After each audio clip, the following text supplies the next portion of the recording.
എല്ലാവർക്കും ഹാപ്പി വിഷു. രാവിലെ തന്നെ എഴുന്നേറ്റ് കണിയും കാര്യങ്ങളൊക്കെ കണ്ടിട്ടുണ്ടായിരുന്നു കേട്ടോ.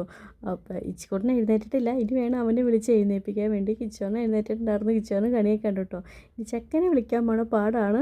എഴുന്നേറ്റിപ്പോഴേ തന്നെ ആൾക്ക് ചീമൂടായിട്ടായിട്ട് എഴുന്നേറ്റത്. ഇച്ചിരി നേരം കിടക്കട്ടെ അമ്മ എന്ന് പറഞ്ഞാൽ പിന്നെ സൂത്രം കാണിച്ചിരാന്നൊക്കെ പറഞ്ഞുകൊണ്ട് പിന്നെ ആൾ വിളിച്ചുകൊണ്ട് പോകുന്നു കേട്ടോ. കൊണ്ടുപോയി നിർത്തിയിട്ട് അമ്മോ ഉറങ്ങണം അമ്മോ എന്നൊക്കെ പറയുമായിരുന്നു. പിന്നെ ഞാൻ കാണിച്ചൊക്കെ കൊടുത്തപ്പോൾ ആൾ കുറച്ച് നേരം നിന്നു കേട്ടോ. പിന്നെ എഴുന്നേറ്റ് അച്ഛേ എന്ന് വിളിച്ചുകൊണ്ട് പിന്നെ ഇതൊക്കെ ഓരോന്ന് കാണിച്ചു കൊടുത്തു തന്നെ കൂട്ടാന്നൊക്കെ പറഞ്ഞ് കൊടുത്തപ്പോൾ ആൾ ഓക്കെ ആയിട്ടുണ്ട്. ഇതേപോലെ നേരത്തെ വച്ചായിരുന്നല്ലോ അമ്മൂ എന്നൊക്കെ പറയുമായിരുന്നു എൻ്റെ അടുത്ത്. പിന്നെ ഞങ്ങളൊന്ന് അമ്പലത്തിൽ പോകാൻ വേണ്ടി റെഡി സെറ്റ് ചെയ്തിട്ട് വന്നു കേട്ടോ. ആദ്യം തന്നെ ഇച്ചിക്കുട്ടന് കൈനീട്ടം കൊടുത്തിട്ട് അങ്ങ് പോകാമെന്ന് വിചാരിച്ചു. പിന്നെ അവൻ ആദ്യം തന്നെ കൈനീട്ടം കൊടുത്തു കേട്ടോ. അവന് മാത്രമല്ല എനിക്ക് കിച്ചേട്ടൻ കൈനീട്ടമൊക്കെ തന്നുട്ടാ. അപ്പോൾ നമ്മുടെ കൈനീട്ട പരിപാടിക്ക് രാവിലെ എല്ലാം കൊടുത്തു കഴിഞ്ഞു കേട്ടോ വീട്ടിൽ. അപ്പോൾ ഇത് കഴിഞ്ഞിട്ട് വേണം നമുക്ക് അമ്പലത്തിൽ പോകാൻ വേണ്ടി. അപ്പോൾ നമ്മൾ റെഡി സെറ്റ് ചെയ്യാൻ നിൽക്കുന്നത്. അപ്പോൾ കൊയിട്ടിയ പൈസയൊക്കെ അവൻ അവിടെ കൊണ്ടുപോയി വയ്ക്കുമായിരുന്നു കേട്ടോ. ആദ്യം ഞാൻ അവിടെ കണിയുടെ അവിടെ കുറച്ച് പൈസ വെച്ചിട്ടുണ്ടായിരുന്നു. അപ്പോൾ എല്ലാം കൊണ്ടുപോയി അവിടെ വെച്ചിട്ടുണ്ടായിരുന്നു. പിന്നെ അവൻ്റെ അടുത്തെടുത്ത് കൈ പിടിക്കാൻ പറഞ്ഞപ്പോൾ അവനെ പിടിച്ച് നേരെ അച്ഛയുടെ കൈ കൊണ്ടുപോയി കൊടുത്തു കേട്ടോ. ഇപ്പോൾ നമുക്ക് നേരെ ഇനി അമ്പലത്തിലേക്ക് പോവാം. അപ്പോൾ ശ്രീകൃഷ്ണൻ്റെ അമ്പലത്തിലാണ് ഇന്ന് പോകുന്നത്. അപ്പോൾ അവിടെ ചെന്നപ്പോൾ നല്ല തിരക്കായിരുന്നു കേട്ടോ. ഞങ്ങൾ ഇടയ്ക്ക് ഇവിടെ വരാറുണ്ട്. കൃഷ്ണൻ്റെ അമ്പലം ആയതുകൊണ്ട് തന്നെ അത്യാവശ്യം നല്ല തിരക്കായിരുന്നു കേട്ടോ. ഇന്ന് വിഷുവും കൂടെ അല്ലേ, അപ്പോൾ അതുകൊണ്ട് നല്ല തിരക്കുണ്ടായിരുന്നു. നമ്മൾ വന്നു, തൊഴുതൊക്കെ കഴിഞ്ഞു, പ്രസാദവും കാര്യങ്ങളൊക്കെ വാങ്ങിച്ചു കഴിഞ്ഞ് കുറച്ച് നേരം നമ്മളവിടെ ഇരുന്നു കേട്ടോ. അപ്പോൾ 1-2 പേര് പരിചയമുള്ളവരൊക്കെ ഉണ്ടായിരുന്നു. അപ്പോൾ അവിടെ നിന്ന് വർത്താനൊക്കെ പറഞ്ഞിട്ട് ഇനി നമുക്ക് നേരെ തിരിച്ച് ഇനി വീട്ടിലേക്ക് പോകണം. തിരക്കായതുകൊണ്ട് തന്നെ റൂട്ടിലൊക്കെ നല്ല ബ്ലോക്കായിരുന്നു കേട്ടോ. അപ്പോൾ വണ്ടി എടുത്തുകൊണ്ട് പോയി ഇച്ചിരി പാടായിരുന്നു. അവിടെ കുറേ ബ്ലോക്ക് ഉണ്ടായിരുന്നു കേട്ടോ.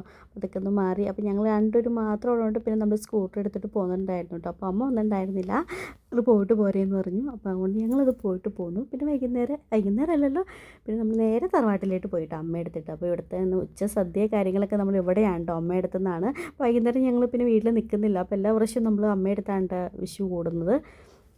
ഇത് കഴിഞ്ഞിട്ട് വേണം നമുക്ക് ഇനി വൈകുന്നേരം വീട്ടിലേക്കൊക്കെ പോകാൻ വേണ്ടിയിട്ട്.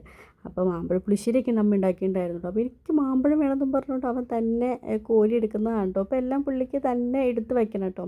അപ്പോൾ ഞങ്ങളെല്ലാം കൂടി കഴിക്കാൻ വേണ്ടിയിട്ടിരുന്നേ. അതുപോലെ തന്നെ ഇലയിൽ വിളമ്പി കഴിക്കാനും ഭയങ്കര ഇഷ്ടമാണ്. ഇലയിലേക്ക് വിളമ്പി കൊടുക്കുകയാണെങ്കിൽ പിന്നെ അത്യാവശ്യം അവന് ഫുഡ് കഴിച്ചോളൂ കേട്ടോ. പ്ലേറ്റിലാണെങ്കിൽ അങ്ങനെ അധികം കഴിക്കലില്ല, ഇലയിലാണെങ്കിൽ ആൾ നന്നായിട്ട് കഴിച്ചോളും. പിന്നെ അതേപോലെ തന്നെ പപ്പടം കൂടെ ഉണ്ടെങ്കിൽ പിന്നെ നോക്കണ്ട, ഭയങ്കര ഇഷ്ടമാണ്. അപ്പോൾ ഞാൻ പായസം കുടിച്ചുകൊണ്ട് ഇപ്പോൾ കിച്ചോടെ വീട്ടിൽ എടുത്തപ്പോൾ എത്ര ക്ലാസ് ആകും ചീകോട്ടെ എന്നൊക്കെ പറഞ്ഞ് കിച്ചോടെ ഭയങ്കര കളിയായിക്കൊണ്ടിരിക്കുന്നതാണ്. അങ്ങനെ നമ്മൾ ഉച്ചയൂണൊക്കെ കഴിഞ്ഞിട്ട് ഇനി നമ്മൾ നേരെ അമ്മ വീട്ടിലേക്ക് പോവാണ് കേട്ടോ. അമ്മയുടെ വീട്ടിലേക്ക് പോവാണ്, ചൂടിലാണ്. അപ്പോൾ അങ്ങോട്ട് പോവുകയാണ്. അപ്പോൾ ഇച്ചുകൂട്ടം ഇപ്പോൾ ഭയങ്കര സന്തോഷം കാണിക്കുന്നതെന്ന് വെച്ചാൽ ഞാൻ പുറകിൽ വന്നിരുന്നിട്ടാണ് കേട്ടോ. ചേർന്ന് വരുന്നുണ്ട്. അപ്പോൾ ചേട്ടൻ ഫ്രണ്ടിലിരിക്കുന്നത്. അപ്പോൾ അമ്മ പുറകിലിരിക്കുന്നതെന്നാണ് കേട്ടോ അവൻ ചോദിക്കുന്നത്. ഇത് അവൻ്റെ കുറച്ച് കുസൃതിയും കാര്യങ്ങളൊക്കെ ആയിരുന്നു. അത് കഴിഞ്ഞിട്ട് അവൻ നേരെ വിളിച്ചിട്ട് എടുത്തിട്ട് പോയിട്ടോ. അവിടെ അങ്ങ് ഇരുന്നു.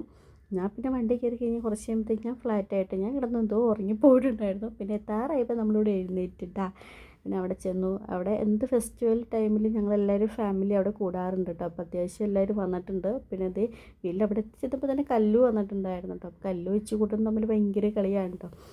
അവരുടേതായ ലോകത്തായിട്ട് അവരങ്ങ് പോയിട്ടുണ്ടായിരുന്നു. അപ്പോൾ ഇവരുടേതായ ലോകത്തായിട്ടായി. ഞങ്ങൾ പിന്നെ ഓരോ വർത്താനമൊക്കെ പറഞ്ഞ് എവിടെ ഇരുന്നു. അമ്മാവനും ചേട്ടനും ഞങ്ങളെല്ലാവരും ഉണ്ടായിരുന്നു. എല്ലാവരും ഇവിടെ വരും കേട്ടോ. എല്ലാ വിഷു ഓണമൊക്കെ ആയാലും എല്ലാവരും ഒത്തുകൂടുന്നത് പണിയാണ്. ഇച്ചുകൂട്ടൻ അവിടെ ഓരോന്നൊക്കെ എടുത്ത് കളിച്ചുകൊണ്ടൊക്കെ ഇരിക്കുന്നുണ്ട്. പിന്നെ കുറച്ച് കഴിയുമ്പോൾ പുറത്തോട്ട് ഇറങ്ങി കേട്ടോ. കഴിഞ്ഞ പ്രാവശ്യം വന്നപ്പോൾ നമ്മൾ കുറേ ചെടിയൊക്കെ പൊട്ടിച്ചോട്ടോ പോയിട്ടുണ്ടായിരുന്നു ഇവിടെ നിന്ന് വന്നപ്പോൾ. അപ്പോൾ എന്തെങ്കിലും ഉണ്ടോയെന്ന് അറിയാൻ വേണ്ടി നൈസായിട്ട് ഇങ്ങനെ അവിടെ നോക്കിയതാട്ടോ. പക്ഷേ ഇതിന് പേരെന്തായിരുന്നു, പേര് മറന്നു. അപ്പോൾ ഇതിലിങ്ങനെ പൂവുണ്ടാവുമെന്ന് എനിക്ക് അറിയണ്ടായിരുന്നില്ല കേട്ടോ. അപ്പോൾ ഞാൻ കിച്ചോടെ ഇങ്ങനെ കാണിച്ചു കൊടുക്കും ഇതിന് പൂവുണ്ടാവും എന്ന് ചോദിച്ചുകൊണ്ട്. പിന്നെ കുറേ ഗ്രോ ബാഗിൽ നടാൻ വേണ്ടിയിട്ട് എല്ലാം നിറച്ച് സെറ്റ് ചെയ്ത് വെച്ചിട്ടുണ്ടായിരുന്നു അവിടെ അമ്മായി. ഞാൻ മൊത്തത്തിൽ ചുറ്റി കറങ്ങിയെല്ലാം നോക്കുമായിരുന്നു. പിന്നെ അമ്മായി ചായയൊക്കെ തിളപ്പിച്ച് വന്നു. അവിടെ നിന്ന് ചായയൊക്കെ കുടിച്ചു. കഴിഞ്ഞിട്ട് പിന്നെ ഇനി കുറച്ച് നേരം കഴിയുമ്പോൾ നമ്മളിനി ഇവിടെ നിന്ന് ഇറങ്ങും കേട്ടോ. അപ്പോൾ എല്ലാവരും കൂടിയിട്ട് ഇറങ്ങാൻ വേണ്ടിയിട്ട് പോവുകയാണ്. അപ്പോൾ ഇത് കഴിഞ്ഞിട്ട് വേണം നമുക്ക് തിരിച്ച് വീട്ടിലേക്ക് പോകണമെങ്കിൽ. അപ്പോൾ ഇന്നത്തെ ഒരു കുട്ടി വ്ളോഗ് ഇവിടെ കൊണ്ട് അങ്ങ് അവസാനിക്കുകയാണ്.